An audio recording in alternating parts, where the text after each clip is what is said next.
የምንሰዋን መስዋዕትና የምናርደው ላም የሚቀበልን አላገኘንም። የቂልቅያና የሶርያ ሰዎች ብርቱ ቅድስት አርሴማ የሚሏት ይህች ሴት ካልሞተች ሀገራችን ሁሉ ይጠፋል፣ መንግስታችንም ትሽራለች። አማልክቶቻችንም ይተውናል፣ እኛም ትተው ወደ ባሕርና ወደ ቢስ ወደ ምድረ በዳም ይሄዳሉ። ዛሬም ወዮልን ለእኛ ወዮ! ከጠላቶቻችን እጅ ማን ያድነናል? ምግባችንና ልብሳችን ማን ይሰጠናል? በየጊዜውና በየሰዓቱ ዝናብ ማን ያዘንብልናል? ምንጮቻችንስ ማን ያመነጭልናል?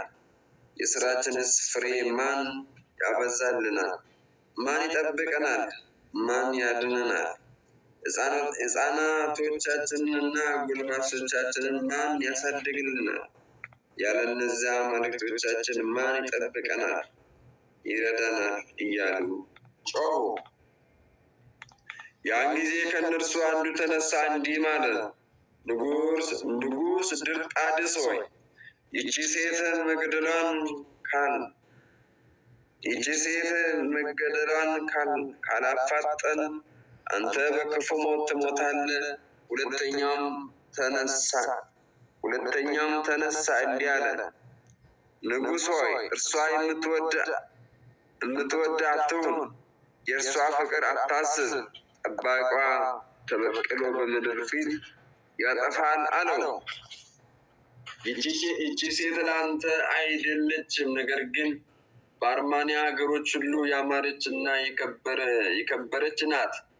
ዳግመኛም በቂልቅያና በእስያ ምድር ተወልዳ ባደገችበት በእርሷ ሀገር በሥራ ሁሉ እርሷን የሚመስል የለም። የሚሞት የምድር ንጉሥ ሚስት የምትሆን ቢሆን ኑሮ የቂልቅያና የእስያ ንጉሥ ሚስቱን ትሆን ዘንድ ፈልጎ ባገኛትና ባጫትም ነበር፣ እርሷንም ወደ እኛ ባልካትም ነበር። አንተ ግን እርሷን ለማግኘት በአእምሮ ጉድለት በከንቱና በብላሽ ፈጽመህ ትደክማለህ አለው። ያን ጊዜ ንጉሡ ተቆጣና ይህን የተናገርከው ከሁለት ክፍል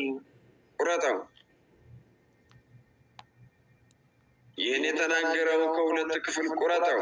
ሁለተኛው ተነሳና ቅድስት አርሴማ ስለምሏት ስለዚች የምትደንቅና የምትፈራ ሴት እኔ ፈጽሜ አደንቃለሁ አለ።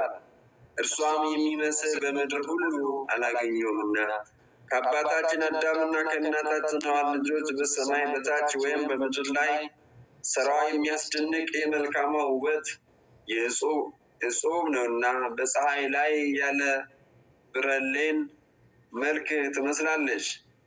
ብርሃንን ወይም መብራትን ምንም አትፈልግም። የሥጋዋ ንጽሕና ነጭና የጠሩ ከሆኑ ሁለመናዋ የበራ ነውና አለው። ነገሥታትና መኳንንት ደምግባቷን ቢያዩ ከግርማዋ ከፍታ የተነሳ አድንቀው በሰገዱለት ነበር፣ ወርቅና እጅ ማንሻንም ባመጡለት ነበር።